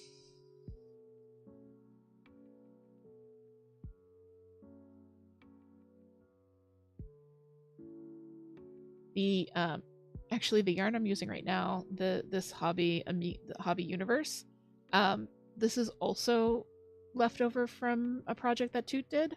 So that's why there are so many purples and like pastel colors. And also why there's so many like greens and stuff, because she didn't want to use those bits of the balls.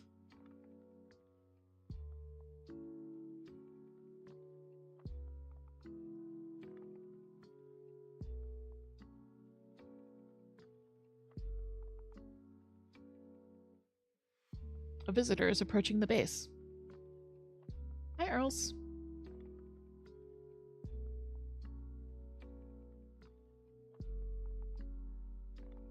Hi, Ernie Gordy.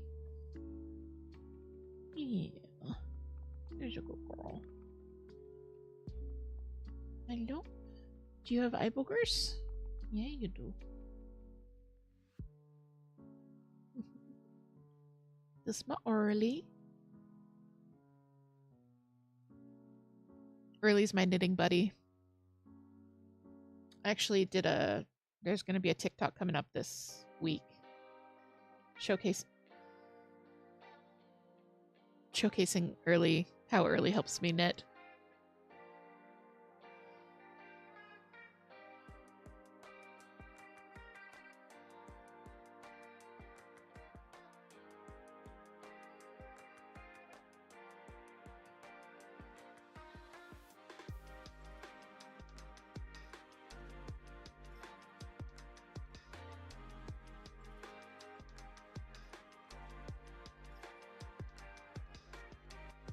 Early, are you loving against chat?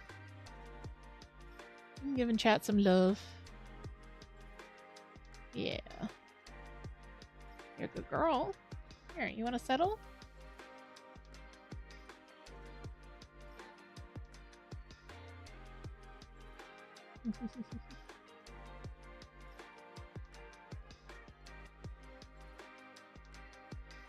Yeah, we stand Early.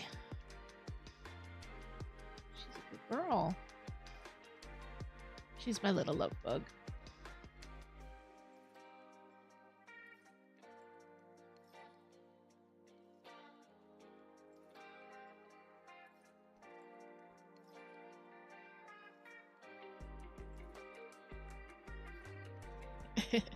Harry says Early's a Chad. Your Uncle Opus says you're a Chad. Yeah.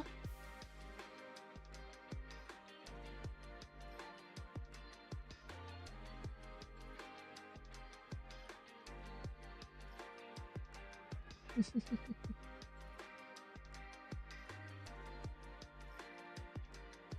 on, lay down, baby girl.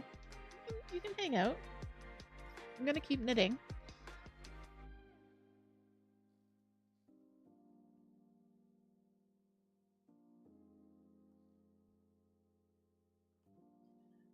No knit, just pets. I actually got a really cute shot of Early while I was knitting on Usagi. I was holding it like this, and because it's still pretty open, she wanted to curl up on my chest, and she walked through the loop of fabric to get to my chest. It was adorable. And I'm really glad I caught it on camera.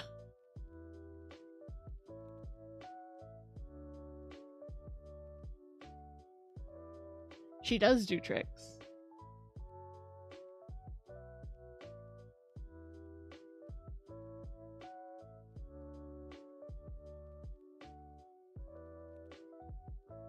She's also like the sweetest and most loving girl, but she's got the way her face is.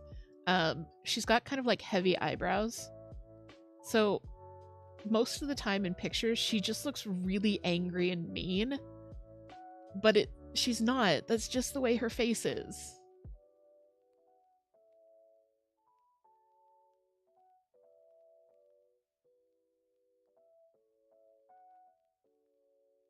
Hi. Hi.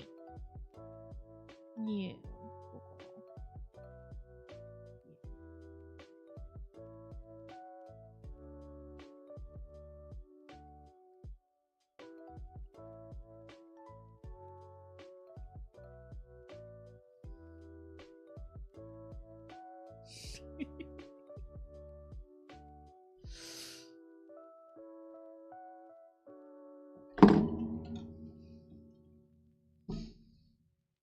And then she does that. Is that your best trick? Knocking stuff over with your butt? You just love everything whole.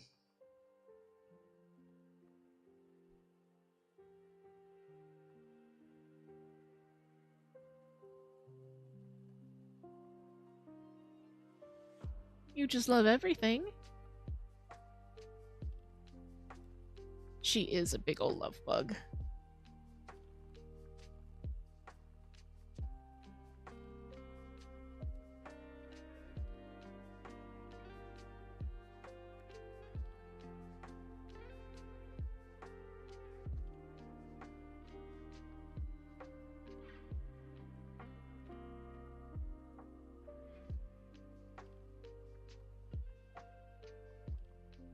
Apparently it is the early show now. Da da da da da da da da da da da. It's the early show.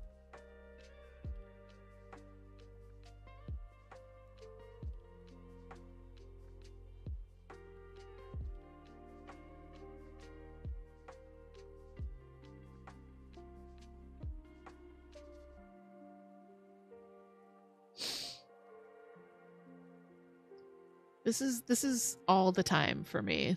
There's so many of them. I'm so outnumbered. And I'm a big old sucker, and they can just boss me around however they want. Yeah, I know, Earls. Okay, I belong to you. I got it. I know, Earls.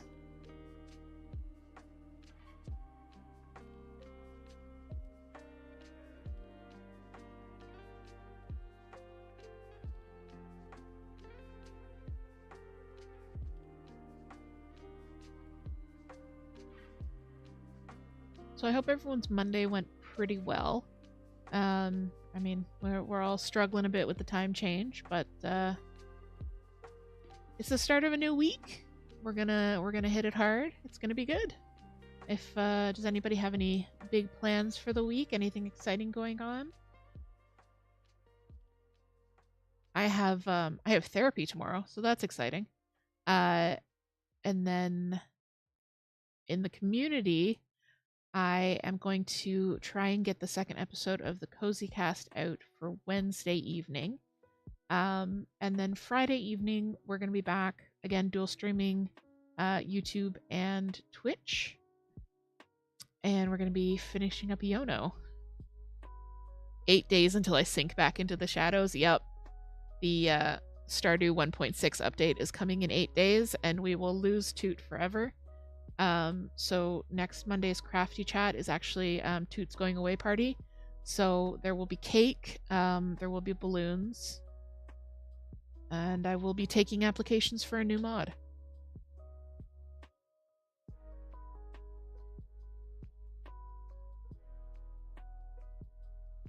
No, I'm really happy for Toot that Stardew is getting an update.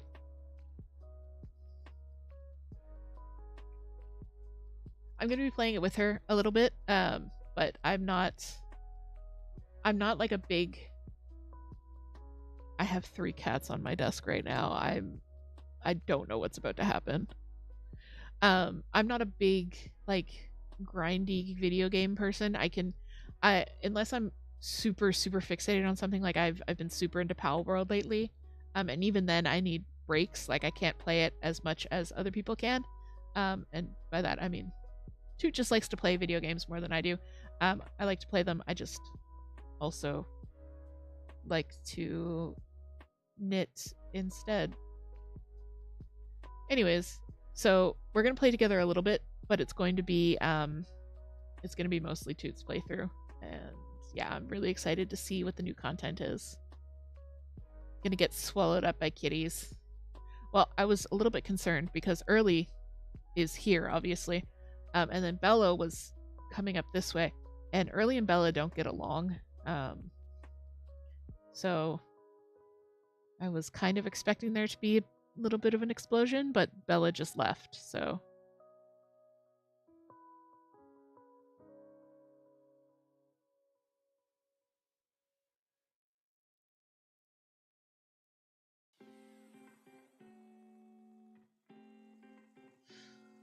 Yeah, she already got her treats. She's done with me.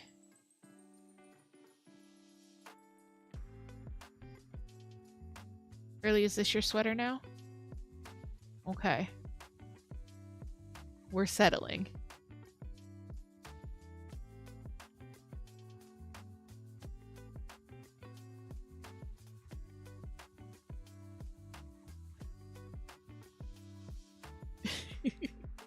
Yeah, sometimes Early does take a while to settle. She'll do a lot of perching.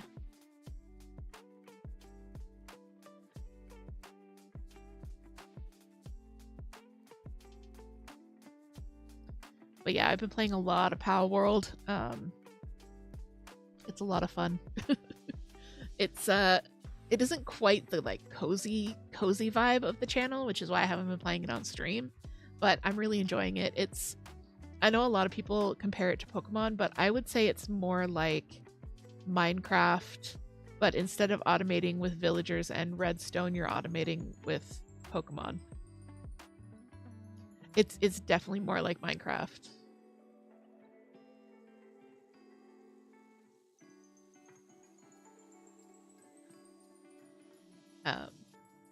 Bubby. Hi, Bubby. Hi, Bubby.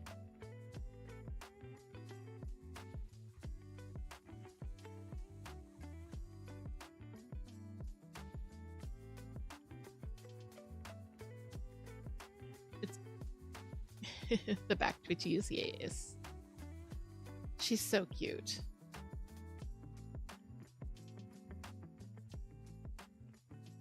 The elevator butt, you mean this? That elevator butt? Straight up in the air?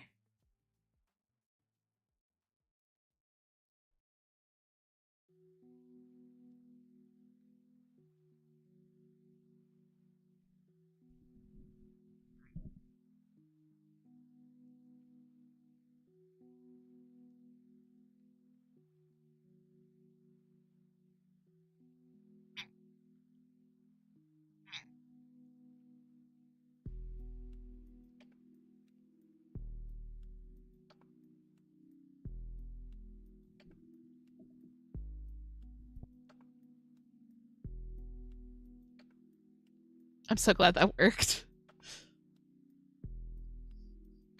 I swung the mic over right into her face because she was racking at me. I know, I harassed you. I'm sorry. I apologize for my harassment. I know. I know. Father will hear of this. Wait, I am Father.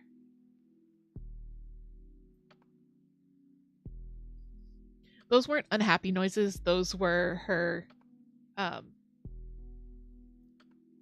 just... They weren't like, I'm pissed off. It was, hey, please stop doing that.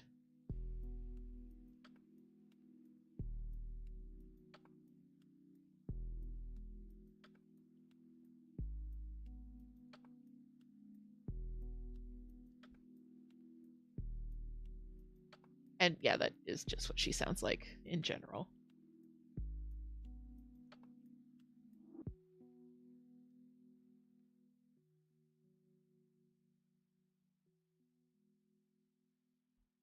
Maybe I should stick a microphone in all of our cats' faces.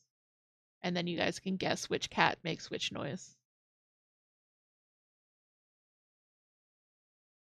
All right, I'll do my best.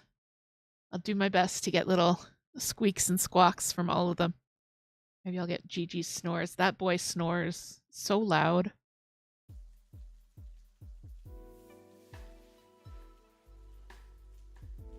Now, if I could get Pow's little squeaks on camera, that would be amazing.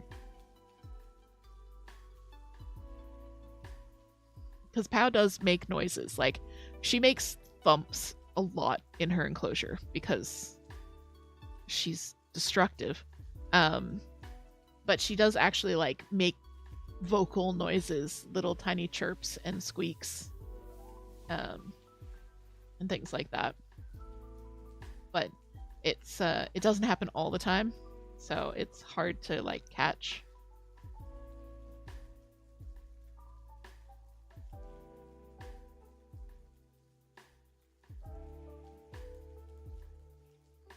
Okay, I will try and get Pow noises on film. Yep, they do make noises, just little noises, little squeaks and squawks.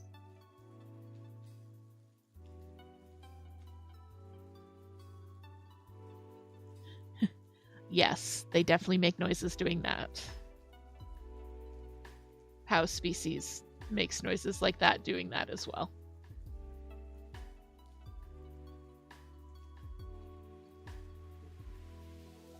The local reptile store to us has a small herd of redfoots, and there was a gentleman redfoot hanging out with the ladies one time.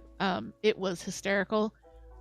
I was trying to do my shopping and asking questions about the size of feeders and stuff, and he was having a grand old time next to me.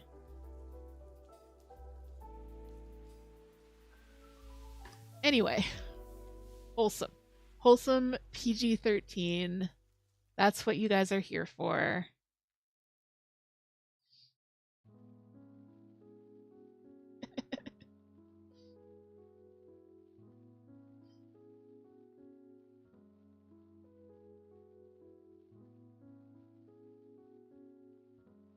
So yeah, we'll do a match the cat to the scream challenge one of these days. And if you guys ever have questions about any of our animals, feel free to ask either in the Discord. Bossbot just put up a link to the Discord, either in the Discord or during chat itself. We're always happy to talk about it. Really, we love our children. Reptile keeping is a special interest for both of us, so I am happy to talk about it. Yeah, and I hope I can make it a little bit more accessible for some people, because sometimes you have questions that you don't quite know how to Google it, and or you just want to get someone's experience with something.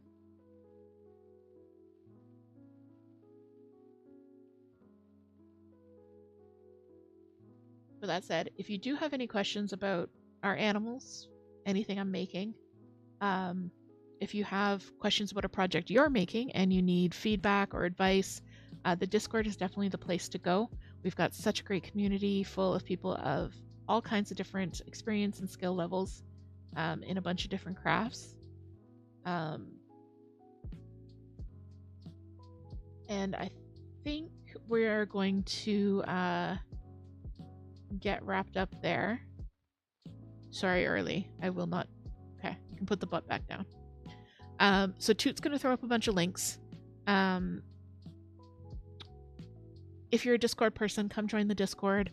It is where you will get all of the stream announcements first, all of the updates, all of the cute animals, everything like that. If you are watching this on YouTube, check out the Twitch. If you're watching this on Twitch, check out the YouTube. The YouTube has now, I'm uploading the VODs to the main channel. VODs stands for video on demand. So if you missed a stream, or if you missed part of the stream and you wanted to go back and watch it again, the full video is going to be available on the YouTube channel. You can just throw it up while you're doing something else and hang out with me for a couple of hours in not real time. And I am working on getting all of the older Crafty Chats uploaded to the main Cozy DH channel. I am uploading them, so you will not get a notification when I add a new one. So you might see them pop up in like your recommendeds and stuff, but you won't get notification after notification after notification that I have a new video. I also put up the 3 previous Yono and the Celestial Elephant streams. So if you are going to join us on Friday for the conclusion of the game, you can go back and rewatch the previous 3 streams, and you will see everything that happened. You'll get all caught up on this wonderful, amazing game. But yes, thank you everyone for joining us for our very first duel stream. I think it did go pretty good. I think Toot's right there. Thank you to Moon. I'm so glad that you enjoyed the stream. Thank you to Kasha. I'm glad that you enjoyed the stream as well and the hangout. And yeah, like I said, the older streams are going to be on the channel if you ever feel like you just need a little bit of company or background noise. Check out all of the links in the link tree. YouTube Toot is always right. Yes. Check out all the links in the link tree. You can see my Etsy patterns. I've got knitting, crochet, cross stitch patterns. We've got some other cool merch. And yeah. YouTube Toot is always right, and Twitch Toot is always right. Oh no. I thought that was going to be one of those riddles, like one of us always tells the truth and one of us always lies. But Toot always just sows chaos, no matter if it's on YouTube or Twitch. So yeah. If you are watching this on YouTube, we are going to just say goodbye. And thanks so much for joining us. If you're watching this on Twitch, we are going to raid out to a channel. So everyone on Twitch, say goodbye to YouTube. We are going to end stream now. Goodbye, YouTube. I will see you in the Discord. I will see you on Twitch. I will see you on Friday. And as always, I will see you in my heart. All right. Bye, YouTube. Bye-bye.